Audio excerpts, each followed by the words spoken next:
हमें इस क्वेश्चन में दो कंडक्टिंग स्फेयर जिसका रेडियस r एंड 2r जिनके ऊपर charge q and -2q respectively given है।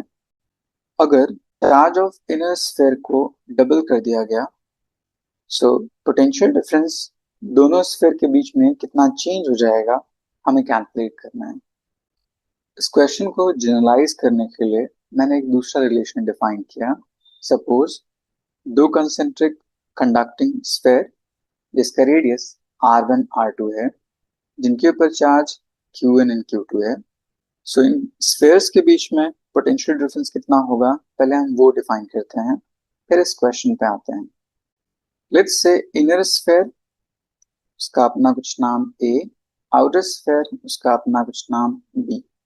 सो पहले electric potential on the surface of inner sphere, किसी भी पॉइंट पे इलेक्ट्रिक पोटेंशियल उस पर्टिकुलर ऑब्जेक्ट के चार्ज पे एज वेल एज उसके आउटसाइड उसके इनसाइड सारे चार्ज डिस्ट्रीब्यूशन पे डिपेंड करेगा।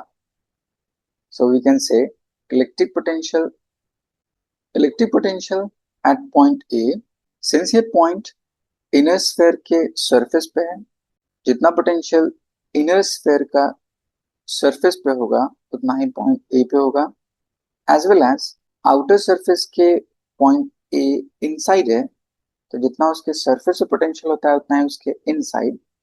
So we can say potential at point A is due to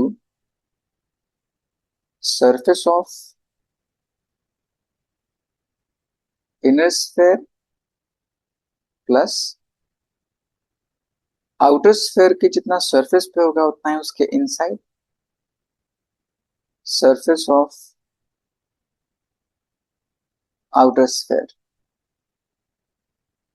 So net potential is equals to किसी भी स्फेयर के सरफेस का पोटेंशियल के क्यू डिवाइड बाय उसका अपना रेडियस, तो यहाँ पे के क्यू डिवाइड बाय उसका अपना रेडियस प्लस आउटर स्फेयर के सरफेस का पोटेंशियल के क्यू डिवाइड बाय उसका अपना radius.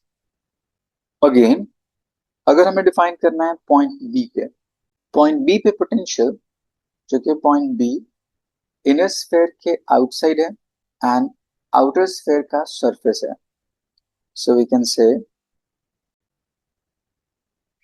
Outside of inner sphere plus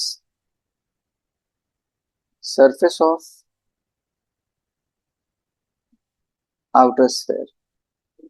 so इसके लिए relation potential is equals to outside of inner sphere तो के क्यू बाय डिस्टेंस उस पर्टिकुलर पॉइंट का from the center, K charge उसका Q1 और उसका डिस्टेंस R2 है, plus surface of outer sphere तो उसका पोटेंशियल के क्यू डिवाइड बाय उसका अपना रेडियस। अब हमने दोनों सरफेस के लिए इलेक्ट्रिक पोटेंशियल कैलकुलेट कर लिया तो उनके बीच में डिफरेंस कितना होगा। So now potential difference between two spheres delta V is equals to VA minus VB। VA higher potential पे होगा क्योंकि उसका रेडियस स्मॉलर है, VB लोअर पोटेंशियल पे होगा उसका रेडियस लार्जर है इसलिए। सो इनकी वैल्यू सब्स्टिट्यूट करते हैं। So delta V is equals to a का potential K Q1 by R1 plus K Q2 by R2 minus B का potential K Q1 bye R2 minus के Q2 बाय R2।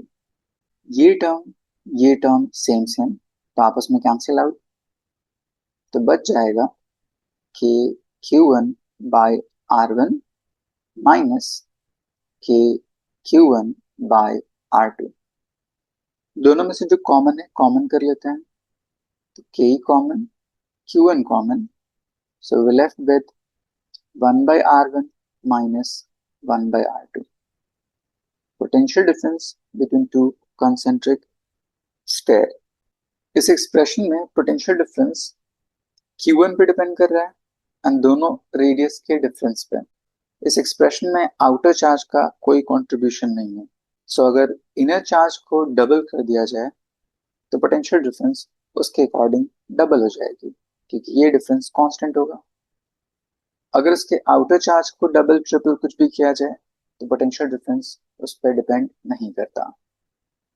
सो यहाँ पे हमें क्वेश्चन बोला गया था, अगर चार्ज ऑफ इनर स्फीयर को डबल कर दिया जाए सो इसके अकॉर्डिंग पोटेंशियल डिफरेंस डबल हो जाएगी। So option first is correct.